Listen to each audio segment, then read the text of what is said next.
بلوچستان کے ضلع نصیر آباد سے ہمارے گدروشیا پوائنٹ کے نمائندے کی رپورٹ کے مطابق حالیہ طوفانی بارشوں سے نصیر آباد کافی متاثر ہوا۔ متعدد علاقوں میں گھر زیر آب آ گئے، فصلات کو نقصان پہنچا۔ متعدد گاؤں علاقے ایک دوسرے سے کٹ گئے ہیں۔ لوگ حکومتی امداد کے منتظر، لیکن مقامی لوگوں کا کہنا ہے کہ ضلع انتظامیہ نصیر آباد تمام علاقوں کی فوری امداد اور ریسکیو سے ناکام ہو چکی۔ اس حوالے سے معروف تاجر اور نوجوان سیاسی کارکن الہی بخش شالوانی بگٹی نے کہا، روڈ کا پل ہے جو کہ چھتر، پھولے جی اور ربی بیرون کے علاقے کو ڈیرہ پورہ جمالی سے ملاتا ہے۔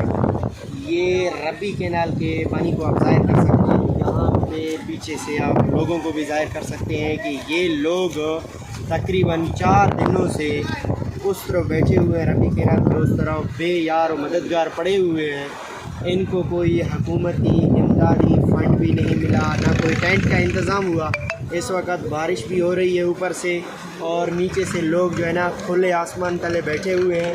اس پل کو ٹوٹے ہوئے تقریباً 3 دن ہو گئے ہیں۔ 3 دنوں سے آج تک اس میں کوئی کام نہیں ہوا۔ لوگوں کے کچھ کے بچے بیمار ہیں، کچھ کے پاس کھانے پینے کے لیے کوئی انتظام نہیں ہے۔ ابھی تک کوئی یہاں پہ جو ہے نا حکومتی کام نہیں ہوا۔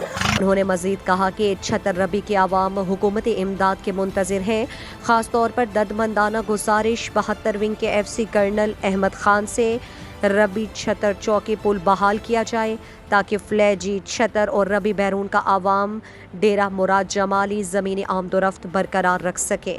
مزید دلچسپ معلومات اور خبروں سے آگاہ ہونے کے لیے Gedrosia point Facebook page, Instagram, Twitter کو فالو اور یوٹیوب چینل کو سبسکرائب کریں۔ بیل آئیکن بٹن دبانا نہ بھولیں تاکہ مکران سمیت بلوچستان کی خبروں سے جڑے رہیں۔